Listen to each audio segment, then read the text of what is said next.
Et en fait, cette simple reformulation, je me suis rendu compte que ça crée énormément de traction, de synergie entre les départements.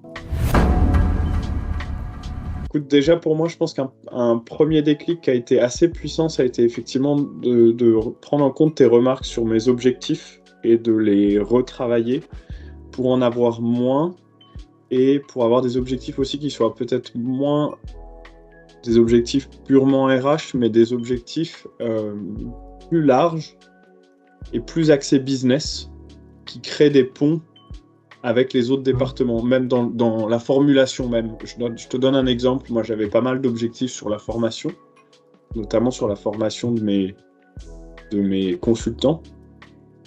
Et il y en a un que j'ai reformulé de la manière suivante. Nos futurs responsables clients sont formés en 10 mois à marge constante.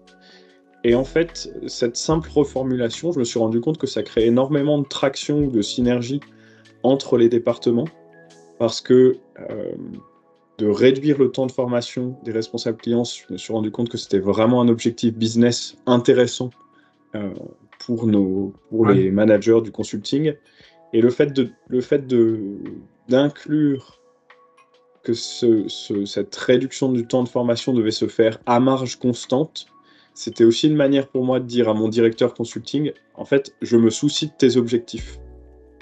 Et je suis allé Excellent. retravailler sur nos dépenses de formation, notamment pour pouvoir lui montrer, lui dire, écoute, regarde l'impact énorme que ce temps de formation a sur tes chiffres. Est-ce qu'on peut bosser ensemble dessus pour faire en sorte que cet investissement il soit le plus rentable possible? Donc, voilà, je crois que globalement, ce travail sur la reformulation des objectifs, pour moi, ça crée une qualité de dialogue, je dirais, de collaboration avec les autres départements que je trouvais intéressant.